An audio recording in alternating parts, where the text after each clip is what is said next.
back up too, because you can't get them asked.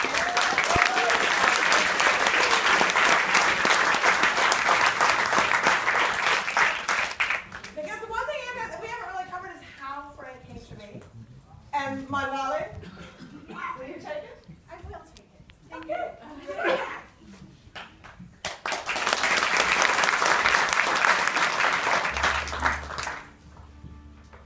So, among other things, Fred Carell was known for his colorful language descriptions. So he didn't call busy people, he called them one-armed paper hangers. Or if he was in rare form, he might have referred to somebody as a one-legged man in an ass-kicking contest. He didn't take people to task or chew them out. He had a word of prayer with them. One he used judiciously was, I have a fine Garcia task for you. He never said who Garcia was or why he needed to be found, but he kind of picked up from the context that this was going to be really hard, we weren't going to get a lot of directions, and the failure was pretty much unacceptable. So, one of my favorite things to do in the world is go to these country auctions, really messy, dirty, wear boots, wear gloves country auctions. And I love to rummage through big box lots of just crap. It's the best, because you never know what's going to be at the bottom of one of those boxes. So one day, I was at this auction, and in one of these boxes, I ran across this little pamphlet. And it was published in 1916. Wow. And it was entitled, A Message to Garcia. I'm looking at this thing, and I'm like, no. What would this be about? Could these things possibly be related? And so the grass was wet, I didn't care. I sat down and I read this whole thing cover to cover. And as the story goes, at the end of 1898, tension between the United States and Spain was getting really intense. Spain ruled Cuba, and President McKinley was pretty sure that the Cuban rebels would be a really important ally to the United States if we went to war with Spain. So McKinley asked one of his colonels to find an officer who could make contact with Calixto Garcia. He was one of the leaders of the rebels, and he was deep in the mountains. So Wagner suggested a guy named Andrew Rowan, who was a captain. So when I'm reading this, and I'm like, okay, this is really weird. So I get to this part of the text. It says, how a fellow by the name of Rowan took the letter, sealed it up in an oilskin pouch, strapped it over his heart, in 4 days landed by night off the coast of Cuba from an open boat, disappeared into the jungle, and in 3 weeks came out on the other side of the island, having traversed a hostile country on foot, and delivered his letter to Garcia, are things I have no special desire to have. Which I was kind of like, I don't know about you, but I felt like I could be enriched by maybe knowing more about it. So regardless of how Rowan achieved that task, his relationship with Garcia turned out to be really critical to establishing Cuba's independence from Spain and to the United States in winning the Spanish-American War. So the pamphlet that I found, and the reason that Albert Hubbard didn't feel like he needed to go on with this story was that what he really wanted to say was that Garcia didn't ask questions. He just took the mission, he took the letter, and he did what needed to be done. So we've all been asked to find Garcia at some point in our careers, right? You've had this moment to take the message, put it in an oilskin pouch, place it over your heart, go deep into the mountains, build relationships that change the outcomes of your own wars on inequity and poor health and poverty and violence and threats to our planet. And you brought that spirit here. And used it to make this gathering a success and the beginning of what I think is going to be an enduring community. And I want, at this moment, to talk about you and the fact that if you Frank, you probably didn't know what you were in for, and you came anyway. Which is really sort of astonishing to me. But I'm so glad you did. And I want to thank you for taking that leap of courage and taking that step and being here with us these 3 days. It's been magnificent having you here, and you deserve our gratitude for that. So thank you.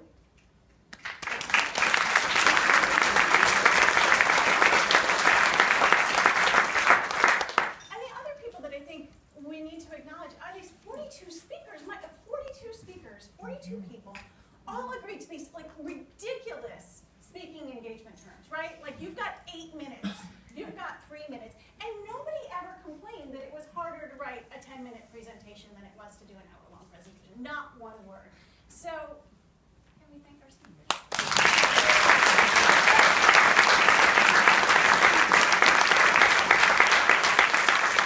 Extraordinary listening instead for making us all so welcome.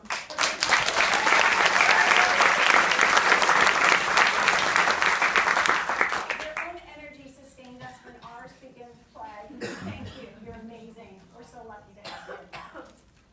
Our steering committee, the people who stewarded this process, who created Frank, who brought the best of what they knew to it. David Morse. Hi, David.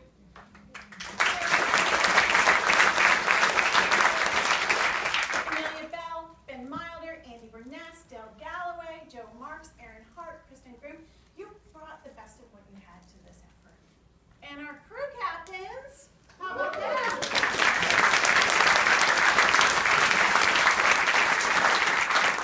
Pretty sure that by now you all know who yours are, right?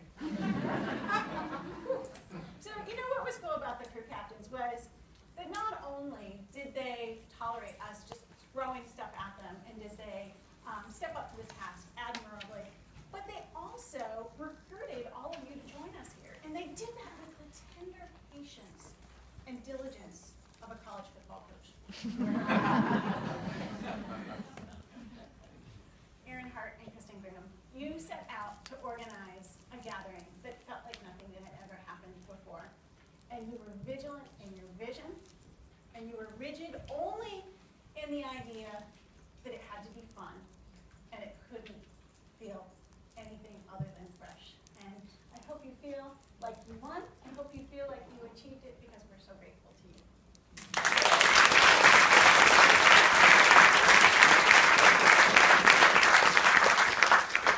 And how about our UF students? Yeah.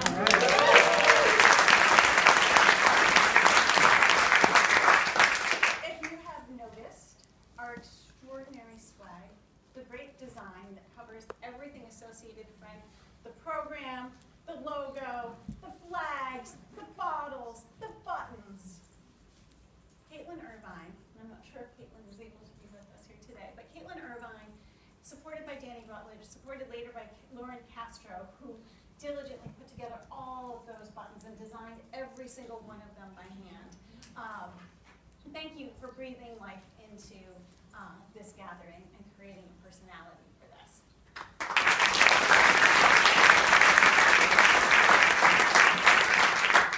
You may not notice, but here at UF we have a student-run public relations agency called Alpha Productions. And they helped us get organized. They recruited people with unique and highly specialized tasks. And then they asked the student body to come forward and say, would you help us out with this thing for a few days? We need people to hold umbrellas and point the way and just be there and make us look really good. And 60 students said, yeah, sign me up. So thank you to all of you. You make us look so good.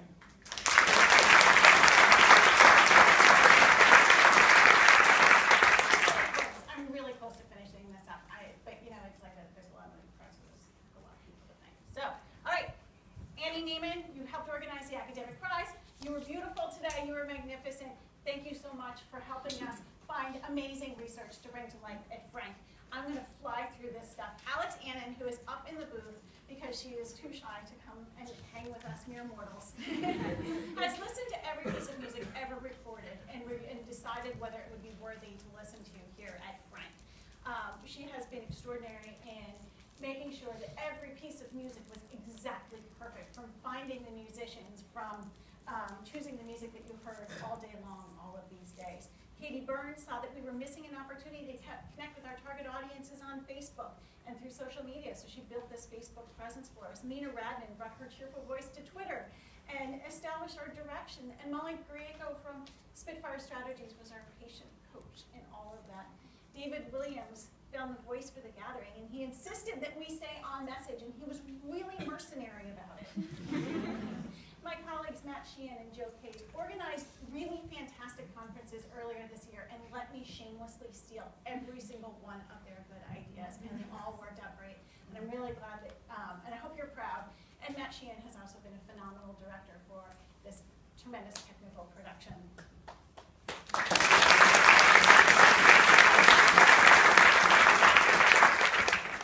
Three more. Our college's communications team, Quentin Patel, Sue Wagner, Craig Lee, Steve Johnson, you make us look so good. Thank you so much to dedicating yourself to our success. But no one has dedicated herself more completely to making Frank successful than our own Ellen Nodine. She is feared by details. She's been our lead organizer in all of this. She has found solutions to the most esoteric requests. And I can't even tell you yet because what the most esoteric request was, because I don't want to ruin the surprise. But she figured it out and she made it happen. Ellen, thank you so much for rescuing us from complexity and chaos and making us all feel comfort and welcome. You are amazing.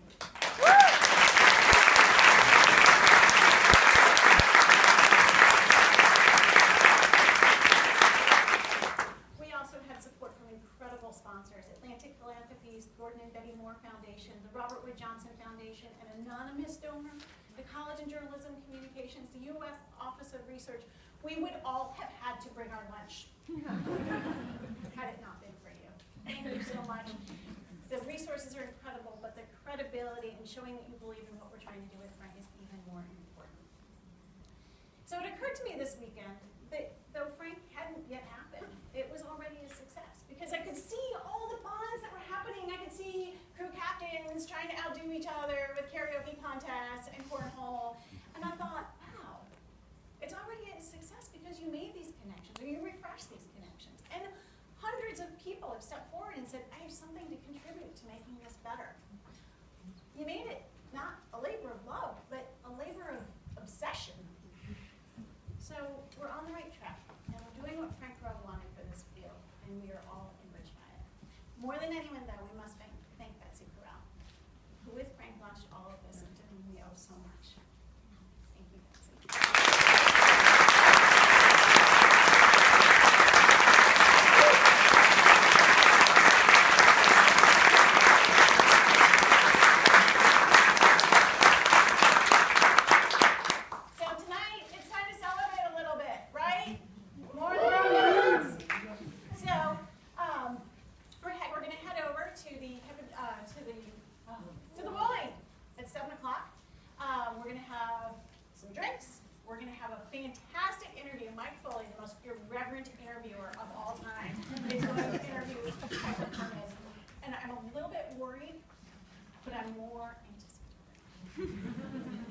So, if you're staying at the Hampton Inn, when you walk out of your hotel, you will see that the path to the Woolly will be illuminated. So do not fear that you won't be able to find your way.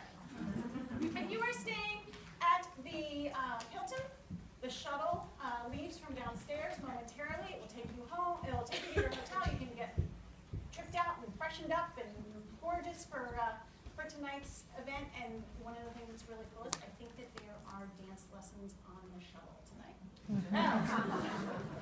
Tomorrow, we're going to start right at 9, because if you have nothing else about Frank, we like to start and end everything right on time. And Sean Van Dantum, who is our very first speaker, has some surprises in store. So I really want to be here right on time. So thank you so much. It's been a magnificent